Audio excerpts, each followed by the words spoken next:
So how do you like seeing a film before the rest of the world gets to see it, right? Please join me in welcoming director Lee Wilkoff, actress Zoe Perry. Zoe Perry, actor Loudon Wainwright III. Loudon Wainwright III. Mr. Nathan Lane.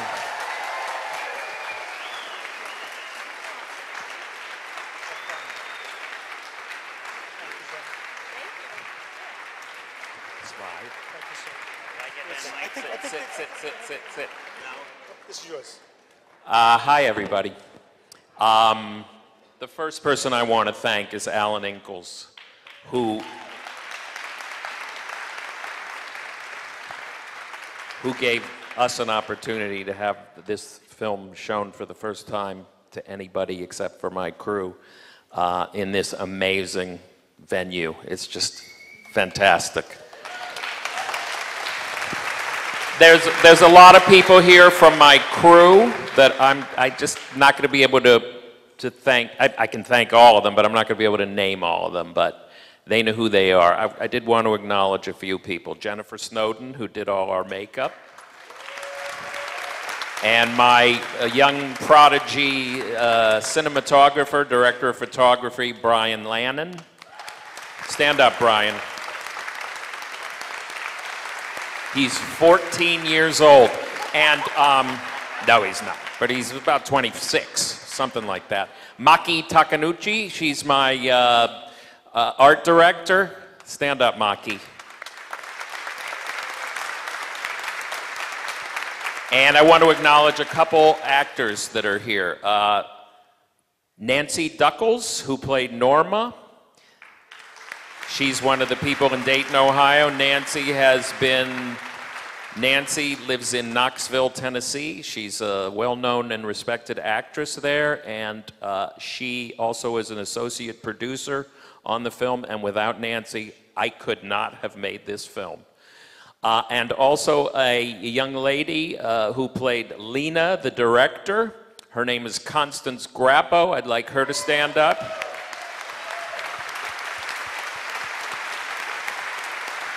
And she is also my wife.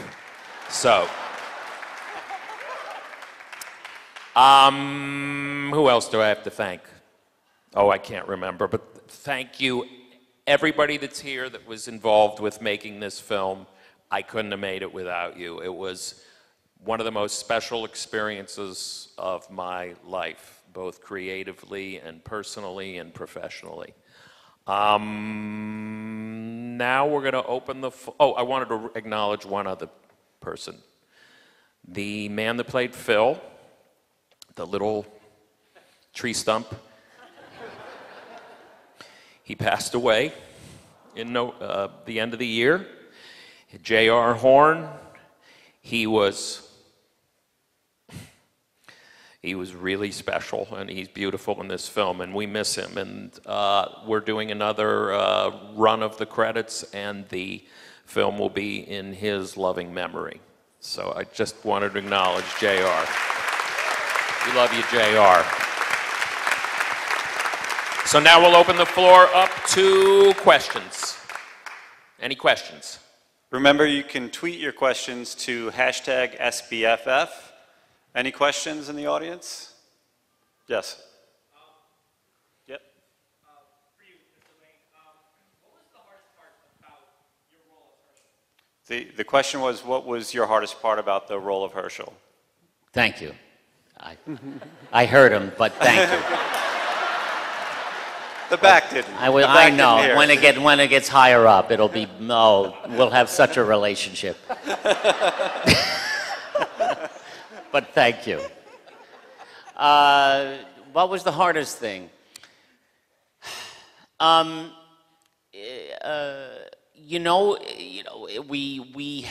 Lee had an image of this character that we talked about a lot. There was a wonderful character actor named Maury Chaikin, who's no longer with us. Wonderful. I worked with Maury.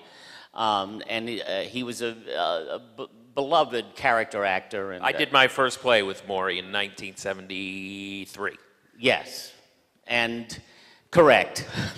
And so he, and so there was an image we had of this, the look, you know, that look. You've seen this guy on the subway, just, you know, and we had the assistance of the great Ann Roth, who built that, the wonderful Oscar-winning costume designer and friend of ours who built, had that fat suit built, and who we sort of all created that look. And I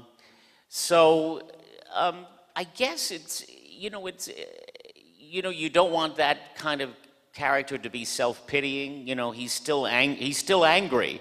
You know, in a way, his anger is sort of is part of what keeps him going, and also his love of it, and just wanting to, as you know, one of the characters says, you know, just wants to be around it. They just want to, as your character says, she just wants to be around it.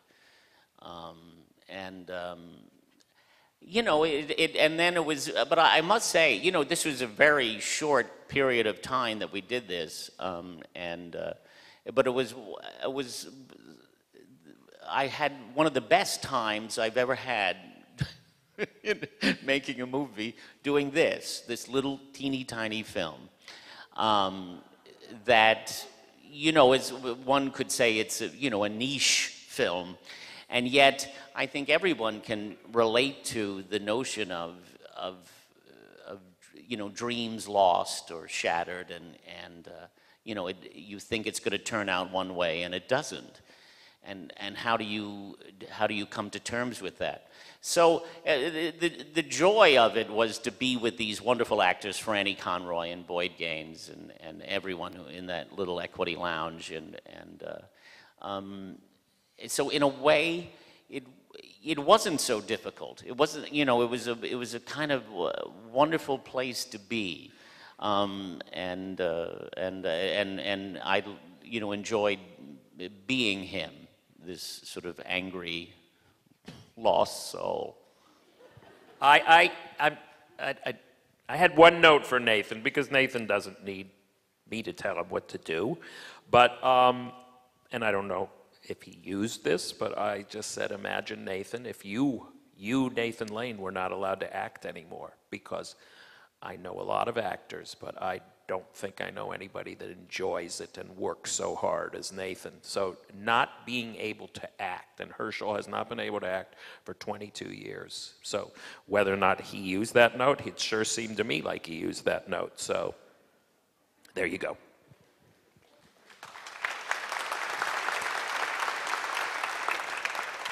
Right here.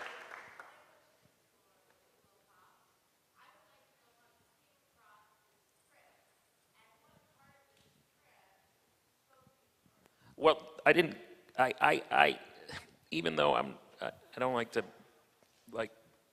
mention this, it was a story that I took to the young man that wrote the script. But because of certain union restrictions, I couldn't get a story credit by, and I don't care really, but it's a story that I brought to the wonderful writer Ethan Sandler. I was in a kind of a doldrums, and I hadn't been working, and originally I had kind of come up with this idea for something, maybe someday this movie could be made and I would play Lester, but I rejected that very quickly, and I took it to Ethan, and he wrote this beautiful script. But it was a story that I brought to him, and then he made it better. Questions? What is it that keeps you going after rejection? And it's for everyone. We'll start with Zoe. Zoe, this is Zoe Perry, ladies and gentlemen. Zoe Perry, who played Greenie. Well, just talking about this film, it's so beautiful to me how he finds his passion again on stage, because I feel privileged enough to be introduced to acting by my parents, who are also actors, but via the stage. And that was always Laurie Metcalf and Jeff Perry. Yes. Theatrical royalty. He's got good genes.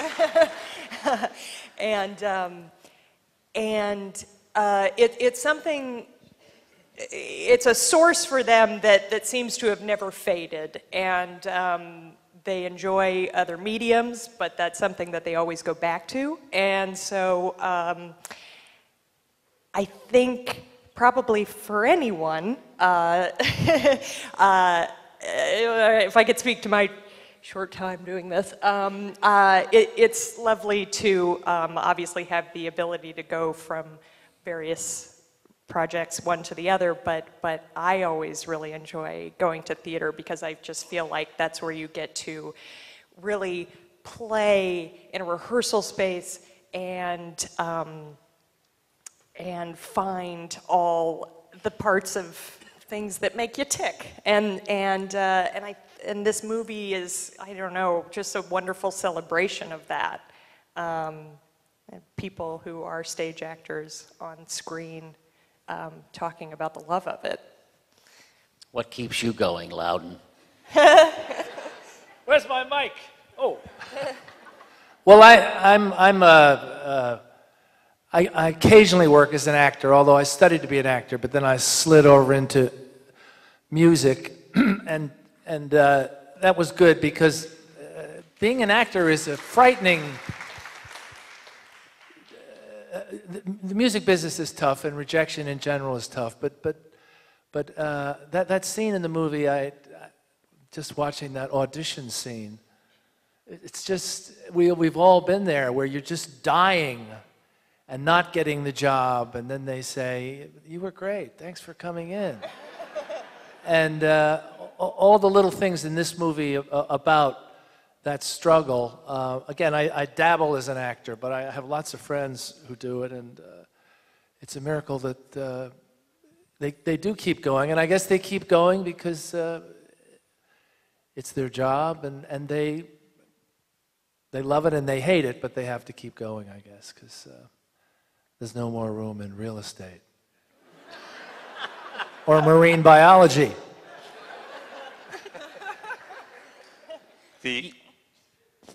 Sorry. No, go ahead. What? No, please. What? Oh no, I was just the nice lady asked, well, why we keep going. Unfortunately, he's on vacation. Gabriel Byrne is in Ireland, resting after having done a beautiful, amazing job in Long Day's Journey. And tonight at the roundabout, he closed about a month ago, and he wished he could be here. But Gabriel is he is a soulful man. I mean, he is just a beautiful man, and he went there. I mean, he lives in that place not easily. He works hard to get to where he got. But if you felt his pain, he was feeling that pain, and he was not I thought somebody she felt that I my thought pain. Of. Your pain was. I thought she was feeling my tremendous. pain, not Gabriel's pain. Okay. Gabriel didn't show up, so I don't feel for his pain as much as I felt for my. Oh, you mean you were talking about Herschel's pain? Yeah, Herschel's pain too. He is a soulful man, that Nathan Lane. He is one of the most soulful. Nathan Lane, I do have to say this. I just have to acknowledge this. Nathan Lane, I've known him longer than I know anybody in New York. I knew him before he was Nathan Lane. He was Joseph Lane, Joe Lane, and he was 17 years old. And I'm not going to say how old he is now, but it was a hell of a long time ago that we met. And our paths have crossed, and I've done a ton of things with him, and it's always exhilarating, and just being in a room with him is really special. And I think he feels the same way about me.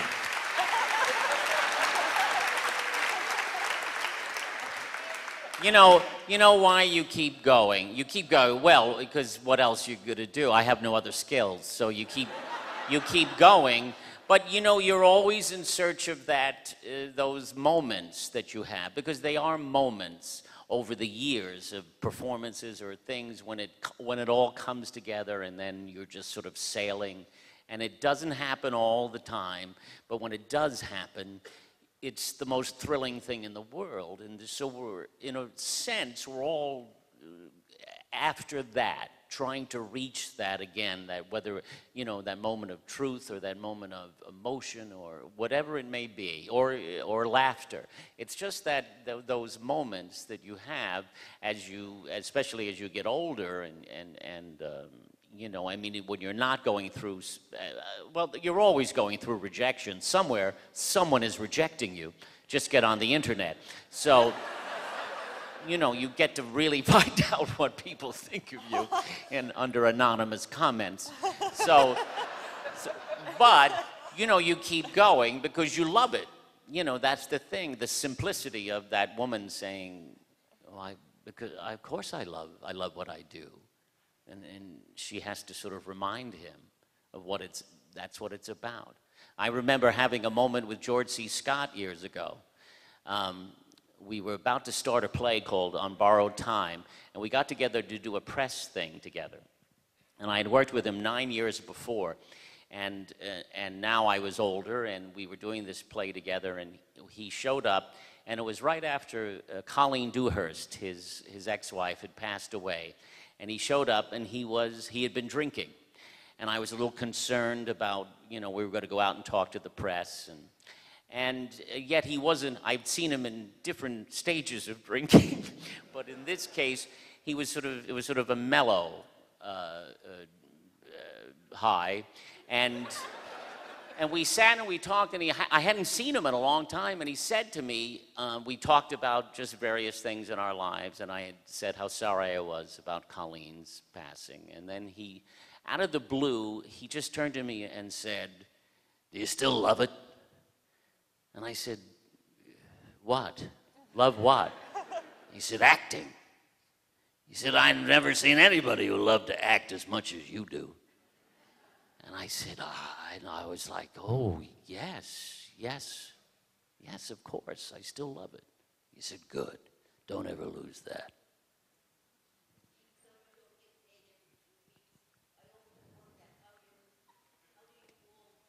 I make a nice living now. I'm very comfortable. And I borrow money from Nathan when I'm not working. He gives me, like, he'll slip me $20. And sometimes when he's like going home from something, if we have dinner together, he'll give me a ride in his limo rather than me taking the subway. He drops me off at the subway, but he doesn't, I don't get all the way home. It's true. He's too proud. He won't let me take him all the way home. That's right. I live in Brooklyn. He lives in Tribeca. Oops, I wasn't supposed to say where you live.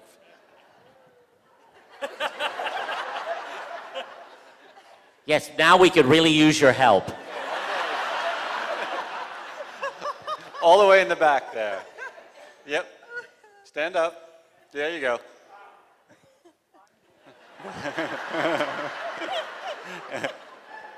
What it said on my belt buckle? It said, "If you're looking at this, you're in worse shape than I am."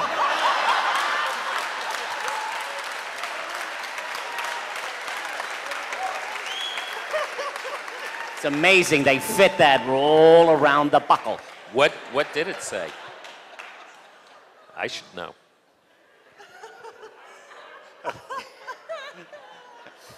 Any more questions? I have no idea. Ann Neither do Roth. I. I'm sure it was something Ann Roth picked, and you know, she's a genius. But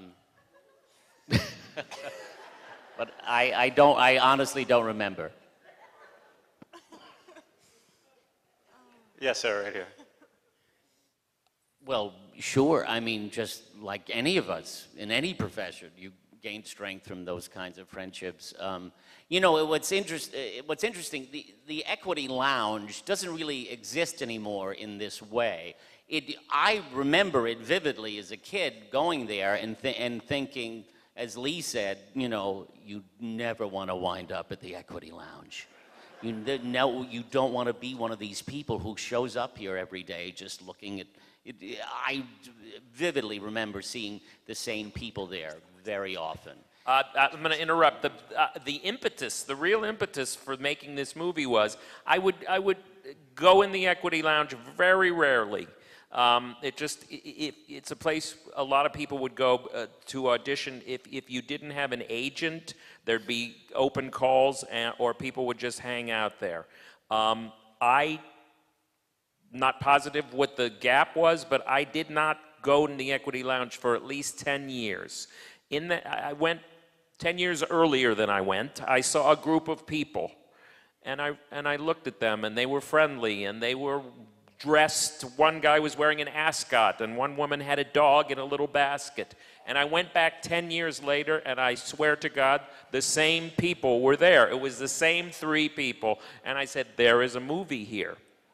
Now, one other thing, you mentioned the art direction.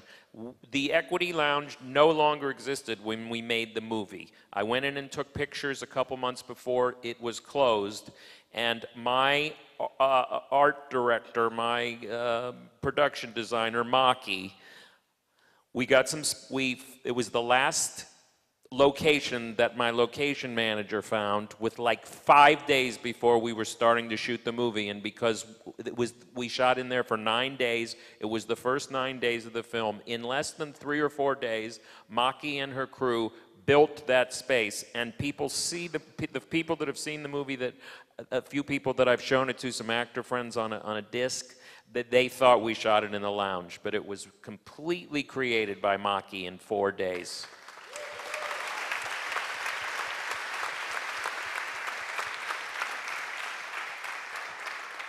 I have a question from Twitter. What are your next projects, and what is the next step for the film? Literally today, there's some I's to be dotted and some T's to be crossed, and we are finalizing a distribution deal. And the movie will be seen, I can't say specifically in what cities, but it will have a general release, and it will play hopefully in some art houses in New York and Los Angeles and some other big cities, and I'm sure it'll eventually end up on DVDs and video on demand. My next project, I'm in rehearsal. I started last week. I'm really an actor. I'm not really by profession a film director. This is my first film. I am in rehearsal for a musical at the Roundabout at Studio 54 called Holiday Inn, based on the 40s movie with Fred Astaire and Bing Crosby. And I'm playing the Fred Astaire role. No, I'm not. I'm playing their sweaty Jewish agent. And so that's my next project.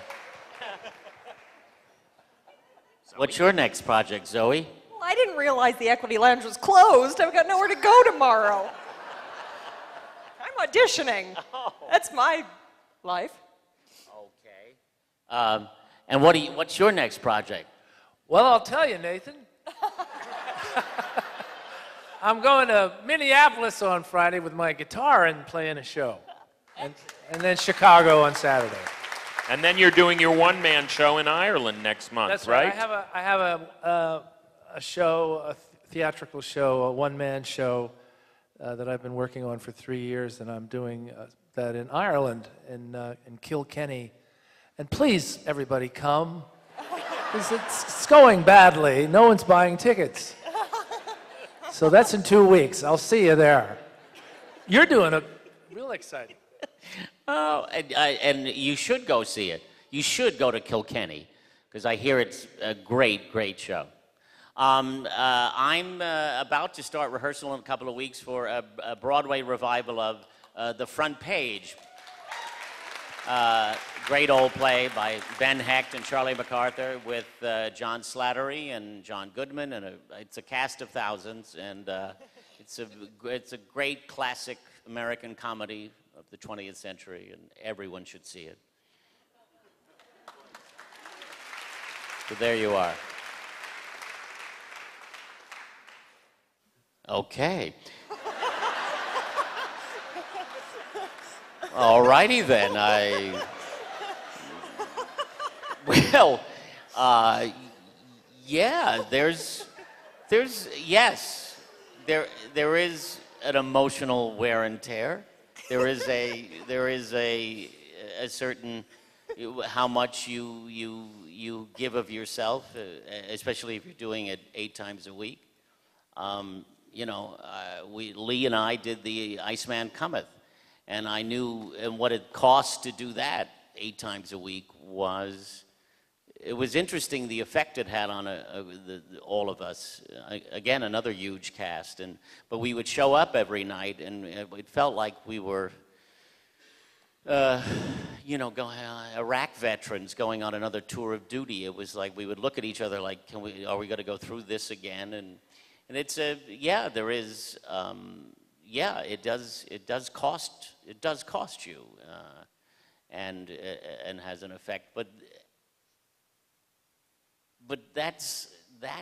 that cost is also a part of why you do it.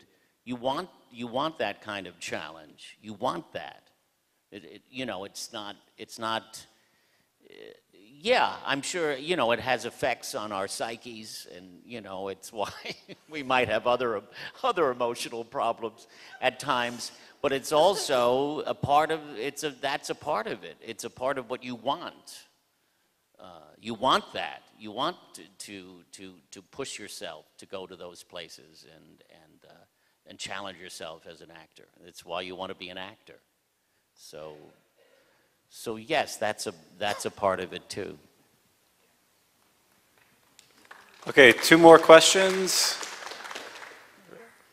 Right over here, yes.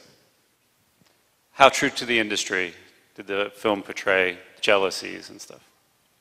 I think fairly accurately. I think. I mean, you're happy for people, but sometimes it hurts, especially if you're up for the same role. That can be very painful. Then there are people we don't like, and we just have Schadenfreude for them.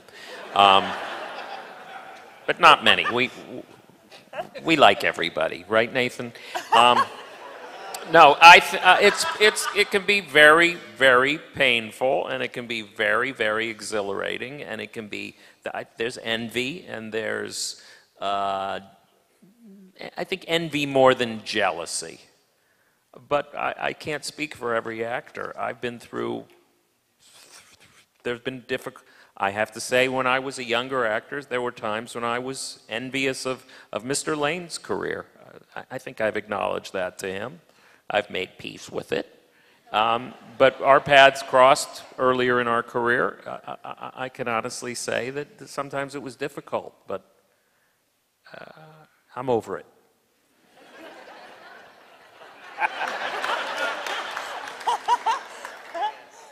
Nathan, get me out of this.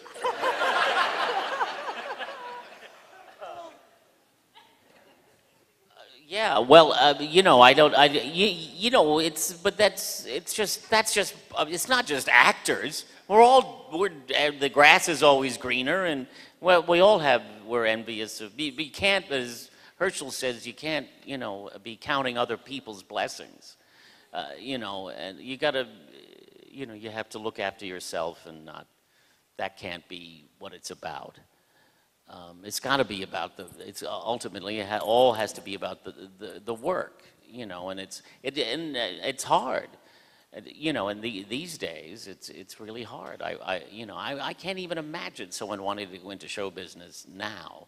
It just seems, well, not you personally. I mean, but just someone starting out. It's a tough game, and sure but that's. Hopefully you have good parenting and a therapist, and you talk about these things and realize that that's not the most, it's got to be about yourself and the work and doing, the best you can do and be the best actor you can be, and not comparing. Once you start comparing your career to someone else's, as I've told Lee so often, it's that way madness lies. So, you must not do that. Okay, last question right over here. No, I never had a plan B. I think that's the only way I became a success. Is I never had a plan B. I don't, you know. Look, we all have struggled. I struggled, and I was in New York for 10 years before anything, you know, sort of big happened. And look, every career has peaks and valleys. You know, we're all. You know, somebody we did an interview about this movie about a week ago, and I said to somebody, you know, she said, you know, I said I thought about getting out of the business last week. I mean, it's not you constantly think, I don't know if I can face it today. And no matter how successful you are, I mean, I don't know, there must be a rare person who doesn't have doubts at times and think, you know, I don't know if I can keep going. And I mean, you know, I mean, I've been a very lucky guy, and I've gotten to work with some great people, and it's just, and that luck is a part of it too. Being at the right place at the right time, and then being ready when the opportunity arrives. But no, I didn't. I mean, you know, I never. Certainly along the way, early on, you sort of have some. Obviously, there was times of when you have doubt, but I don't know. For some reason, I didn't. You know, it didn't really stop me. I just always thought, it's all going to work out. I don't know why. Because I'm really not like that about anything else in my life. It's all going to work out and be great. I just sort of knew this was the one thing that was going to work out, which is hilarious when you think it's show business. And it doesn't, but for some reason I just thought, yes, this is going to work out for me. I found the thing that I could do, that I felt I could do. But, you know. And it's about loving it. It is about, that's what it all comes back to. What the film comes back to is it's doing what you love, and that applies to everybody. That's how the film becomes universal. You know, you've got to do the thing that you love. You know, it's the famous Jack Lemmon story of, you know, when he went to his father to tell him, his father was a baker. And he went to tell him that he wasn't going to become a lawyer or a doctor. He wanted to be an actor. And his father said to him, "Do you love it?" And he said, "Yes, Dad, I love it." And he said, "Good, because the day I don't find romance in a loaf of bread, I'm going to give it all up." Can I say one more thing? I thanked Alan, but I want to thank you for giving me this gift of sharing my first film and the first audience for it. And I will be always grateful to all of you. And I just want to thank you. You're a great audience. I love you.